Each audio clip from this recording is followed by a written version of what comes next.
Masechet Ketubot, Daf Yod Tet. We're continuing to speak about various cases of document authentication that witnesses, when someone presents a document to the Bet Din, they have to authenticate that the witnesses actually signed it, either by the witnesses coming or by comparing their signatures to other documents, or other people that say, yes, we recognize it.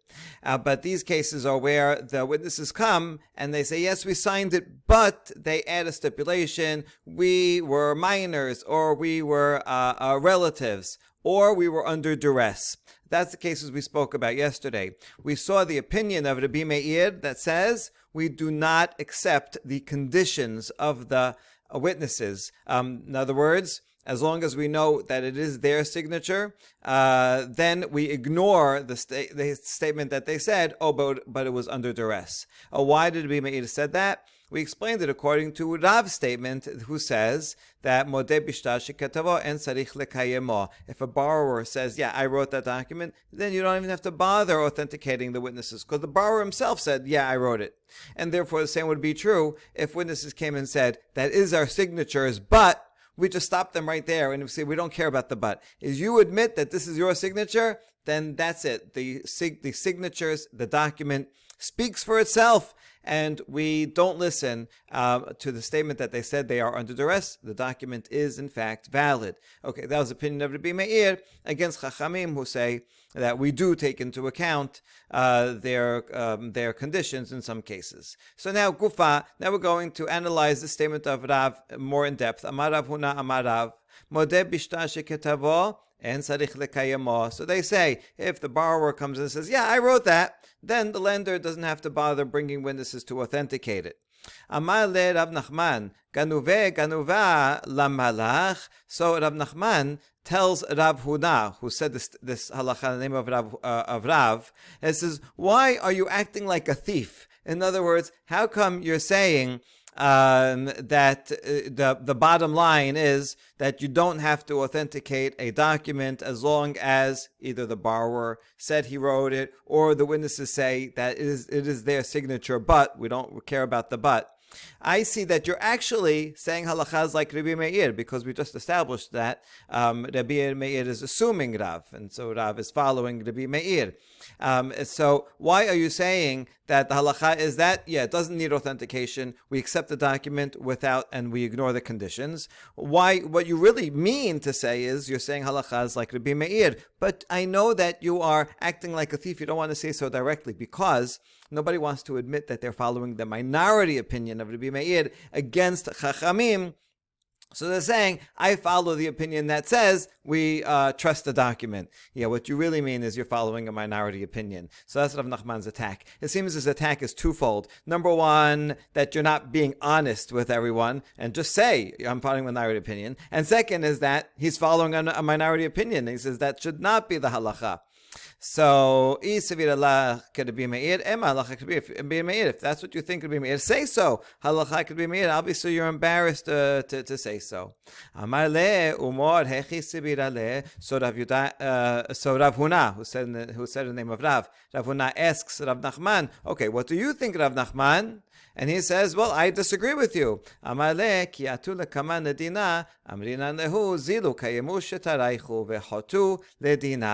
someone brings a document before us, first I tell them, go ratify the document, and then come for judgment. In other words, yes, we do have to ratify a document, even if the borrower says that I wrote it.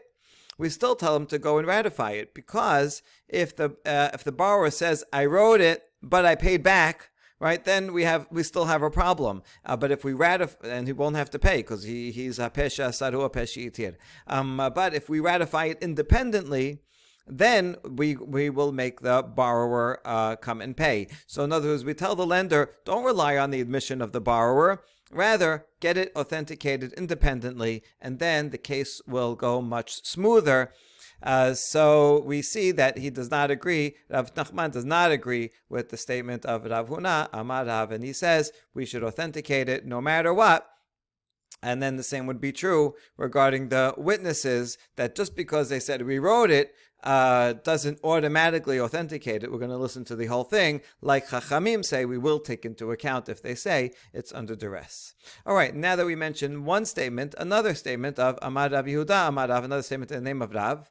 Ha'omer shtar amana hu zeh eno ne'eman. A shtar amana is document of trust. A couple of different explanations. It could be any of these. One explanation is, let's say you asked me for a loan. So I said, no problem. I'm going to give you the money. I just don't have the cash right now. But I'll tell you what, give me the IOU today, right? And I'll hold on to the loan document that says you owe me money. And tomorrow I'll pay you I'll give you the cash for the loan.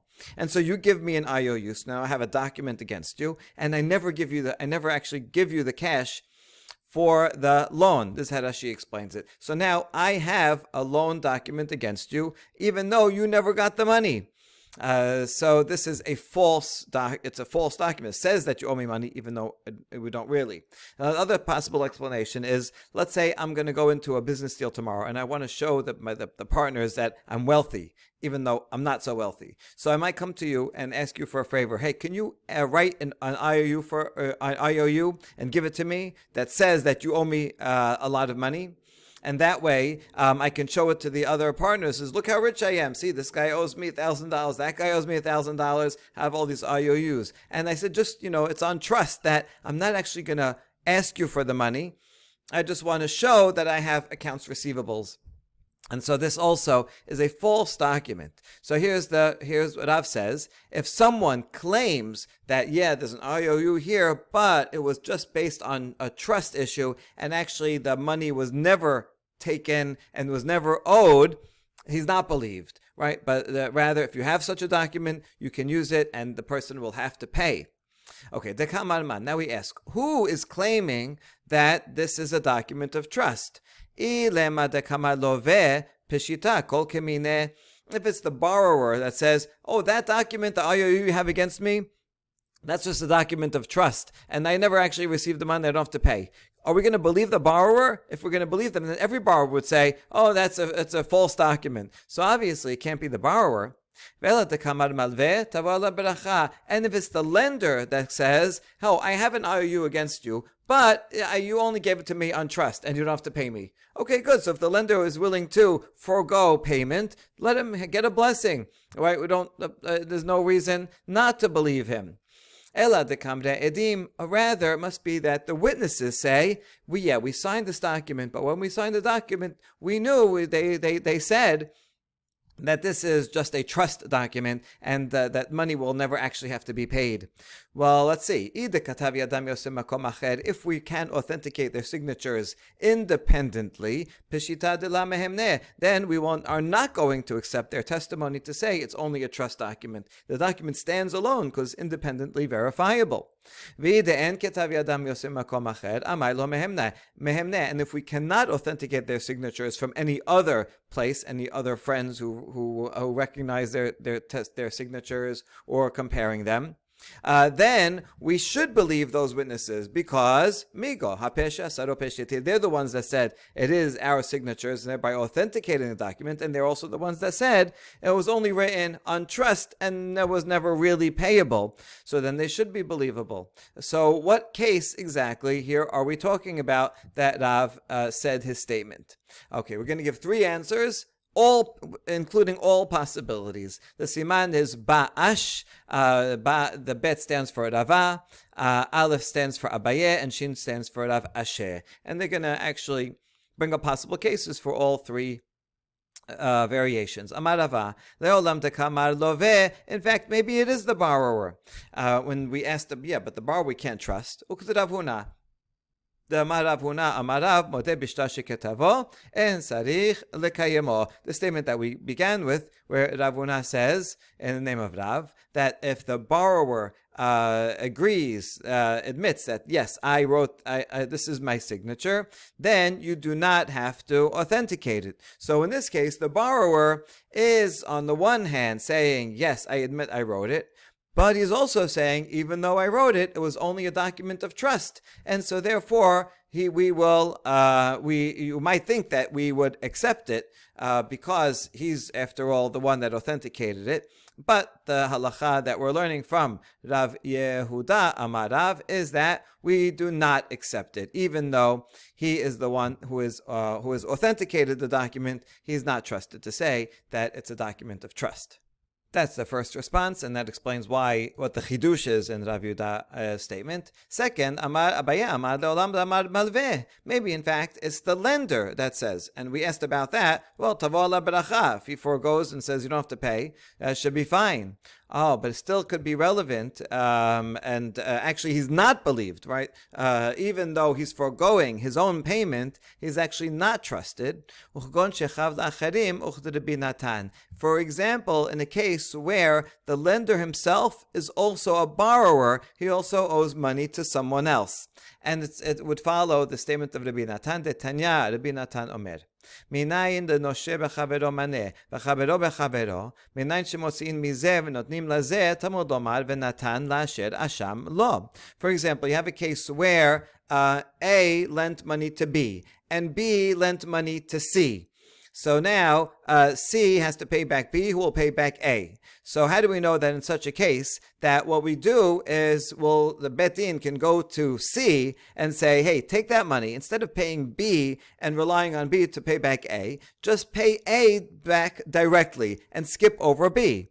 And that's something you can do because the pasuk says, give it to the one who is owed. And since A is owed money, so you know what, C, just give it all the way back to A. And that is valid. So we're talking about a case like that. So now if B is the one that tells C, hey, I have this IOU against you, but you know what? You don't have to pay it. It was a document of trust. Before we said, tavo la beracha, but now we're saying, no, not tavo la beracha. By foregoing the payment and saying this is only document trust and you never had to pay it, what A is actually doing is preventing A from getting paid, right? Because if C owes B money, then C can give it all the way back to A. But once B says you don't have to pay, then C is not going to have an obligation to pay the money back to A. And so by C foregoing, no beracha, because he's preventing A from getting paid. And so that would be a case where A can come and claim and says, no, that was not a document of trust. You really have to pay it. C, you have to pay B, and therefore, just pay me directly. Okay. Rav Asher Amar Leolam Deka Amre Aidim. Rav Asher says, no, in fact, it's the witnesses that said, yeah, we signed it, but this was a document of trust, and he doesn't have to pay. And we're talking about a case where we were not able to authenticate it from another place, and so therefore you would think that we should believe the witnesses. So how come Rav Yehuda Amar Rav said we don't believe them? ודכאמרת עמי לא מהמנה כדרב כהנא דאמר רב כהנא אסור לו לאדם שישהה שטר אמנה בתוך ביתו משום שנאמר אל תשכן באוהליך עוולה. And the reason why we don't believe them, even though you could say הפשע עשר או פשע יתיר, because they're the ones that authenticate their signature, so they should be believed to say it's a document of trust. We don't, because Rav Kana taught that there's a prohibition. One is not allowed to keep a document of trust in the house. This is a document that says you owe me money, even though you don't really owe me money. And me, by keeping that document around, that's raising the possibility that I'm actually going to use this document one day. And so that is an injustice against the pasuk in Iyov, let not injustice dwell in your tents. Don't even have that false document around. And therefore the witnesses, they sinned in signing such a document. And so this is self-incriminating by coming and saying, yeah, this is a document that we signed, therefore we reject their testimony. We don't believe them when they say it was a document of trust, because that would violate a prohibition. ואמר רב ששת ברד רב אידי שמע מינה מדרב קנה עדים שאמרו אמנה היו דברנו אין נאמנין. And in fact, Rav Shat and the son of Rav Idi said, we can learn from the words of Rav Kana that if the witnesses say that when we signed the document, this was a document of trust, that we do not believe them. This is an injustice to sign such a thing. Therefore, we can't believe them to say that they did something unjust, because if it's true that they did something unjust, then they are Rishaim, and the testimony of Rishaim is not believed, so we reject the testimony that they just said when they said that we did something evil. And therefore, it is a good document and it can be used. Amar Rabbi Shimon ben Yoshua ben Levi, Asur lo le'adam sheyashesh shetar paro b'toch beto. Okay, good. So we gave 3 answers to that, and now we're going to continue on the same theme of a problem of keeping false documents in one's home. So Rabbi Yoshua ben Levi says one is not allowed to keep a repaid IOU in his house. Mishum shene'emar al tashken bo alecha avla. In other words, you paid me back, and then I kept the IOU. I was like, oh, I don't know where the IOU is. I'll give it to you tomorrow. I keep the IOU in my house, even though you already paid me back. This is a false document, and it's always going to give the possibility that maybe I'll forget, or maybe on purpose I'll try to extract money again. And so one should not even be tempted to do that. And so I should get rid of that IOU immediately. Again, from the same pasuk in Iyov.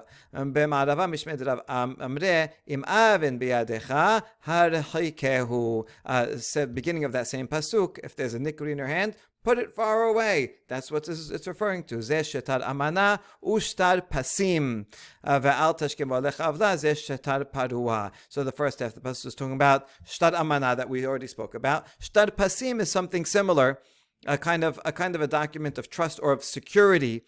This could be a case where I write a document that says I owe you money because I want to get the property or the money out of my name. For example, if this happens sometimes today in the case of divorce or bankruptcy, where someone's going to take my money, so I want to get it out of my name so that my spouse can't get it, or the people that I owe money to can't get it. See, look, it's not in my name, it's in someone else's name, even though I'm really going to keep it and I'm not actually going to pay it to you. And that's another type of false document, in the way the opposite of a shtar amana, where I say you owe me money to make myself look rich. In these cases, I want to make myself look poor so that no one else can come and take take that property from me. But both of these are false documents, and one is not allowed to have them. As well as shtar parua, a repay document, is also not allowed to keep in one's house. Okay, this could be relevant today when you get a check and you do a mobile deposit. So you keep you deposit it on your phone, but you keep the check and you still have it around. And then potentially you can go and try to cash it again in another bank. I assume that doesn't work, although I've never tried. And they do tell you to keep the check around for a while, just in case it doesn't go through. But you do have to remember that you already deposited this check and you should not deposit it again. Okay, but I did have this case. Someone filed for unemployment in my name. Someone stole my social security number last year, and so I got a credit card from the city for unemployment that I could go and spend, use to spend it on. And so so I was wondering, should I keep it or not keep it? Right? If I keep it, then I may be tempted one day to use it, and so therefore I should destroy it. And then I kept it just for records, so that when I pay my taxes, in case my accountant wants to ensure that I did not use it. So I did keep it, but I wondered if it would violate this prohibition. Okay, anyway, man de amar shetar parua, kol sheken shetar amana. Uman de amar shetar amana, aval shetar parua la. Dezimnin de mashele a peshite de safra. So we saw these 2 different versions of the derasha, and one said it refers to a document that was paid back. So if I'm not allowed to keep a payback document in my house that once was valid, so all the more so a document of trust that was never valid, for sure I should not keep in my house. But the one who applies the pasuk to a document of trust that was never valid, they might agree that a document that was valid but paid back, maybe I in fact can keep it in my house because there could be a legitimate reason, and that is to pay for the fee of the scribe. The way it works is really the borrower should pay the scribe. He's the one that wants to borrow the money. He should pay the scribe to write the IOU.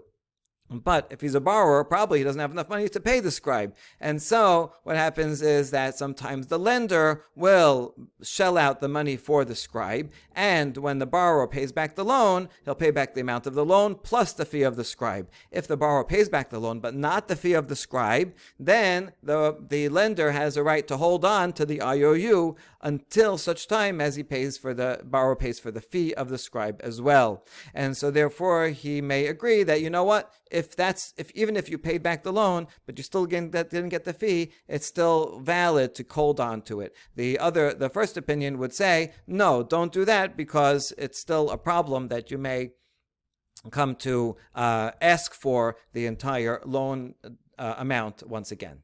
Okay, Itmar, Sefer She'eno Muga, Amar Rabbi Ameh, Ad 30 Yom, Mutar Lashoto, Mikan Ve'elach, Asur Lashoto, Mishum Shenemar, Al Tashken Be'ohalecha, Avla. If you have on a similar note about a false document, if someone has a Sefer Torah that is not proofread, there are mistakes in it, one should not keep it around for more than 30 days.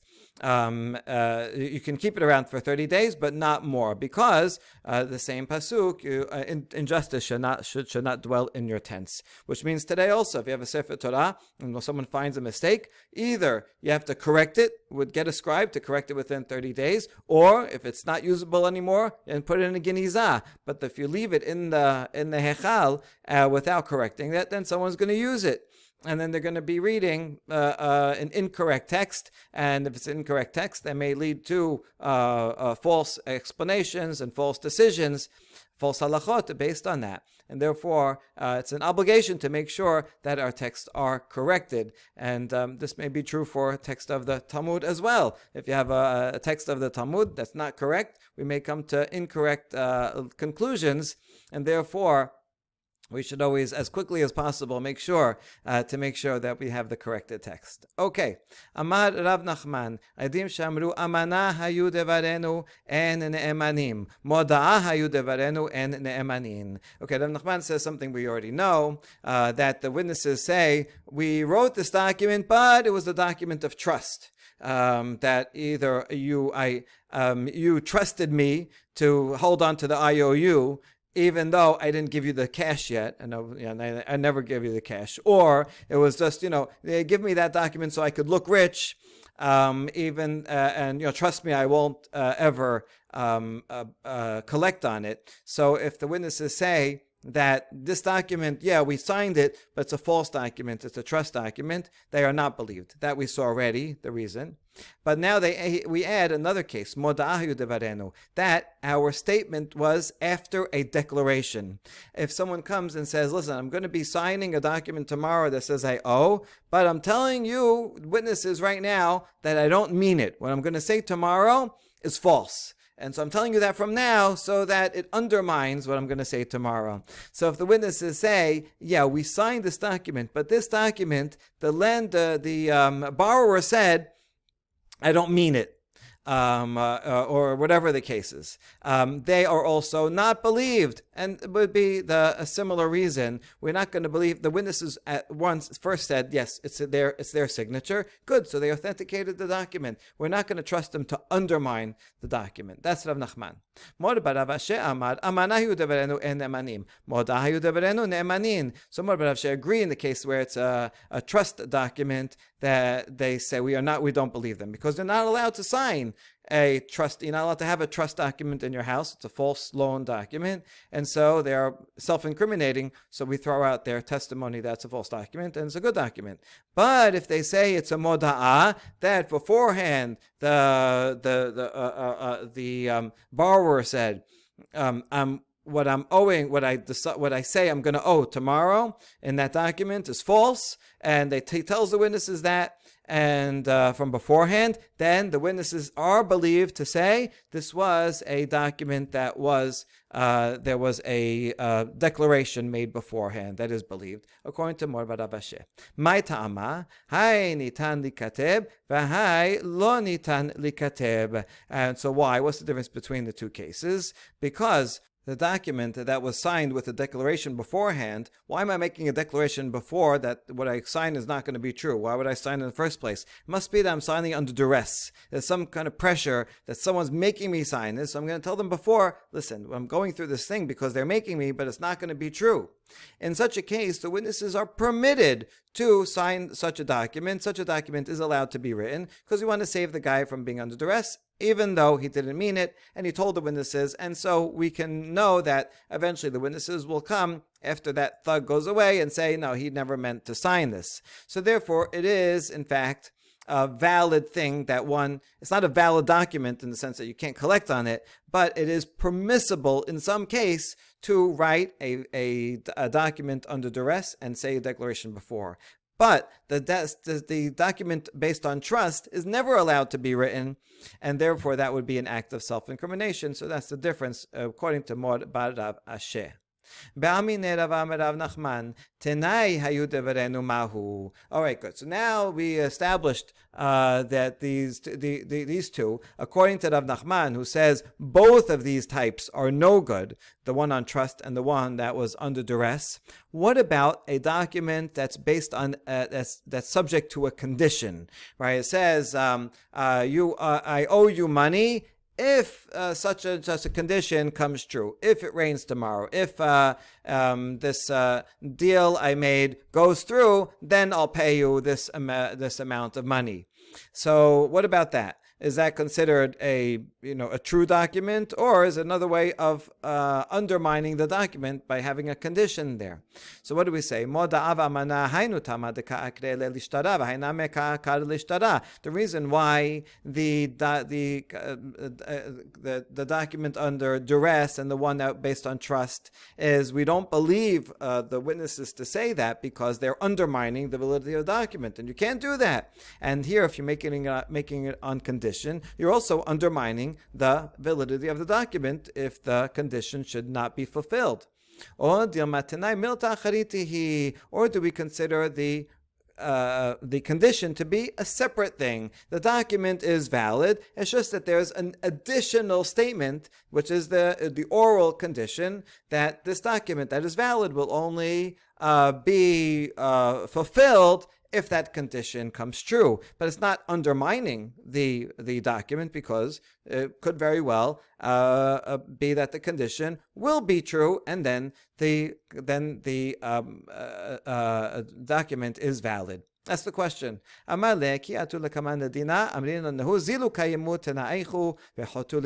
his answer is, yes, we accept it, that if it's on condition, and when people come to judgment in such a case, we say, fulfill the condition, and then come to judgment, and we will authenticate the document. So yes, if they say it's on condition, we can believe them and force fulfillment of the document. That's if the condition is fulfilled.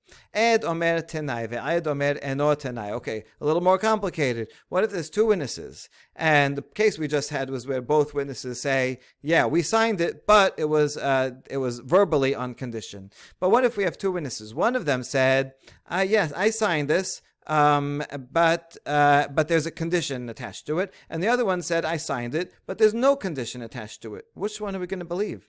Amar papa tarvai b'shtara ma'alya kamasadeh v'hai dekamar tenai hava lehad ve'en devarav shel ehad b'mekom shenayim. The papa said, listen, what do they have in common? Both witnesses are agreeing that the document is valid. We signed it, and this is a good document. So we're going to accept the testimony of both witnesses. It's a valid document.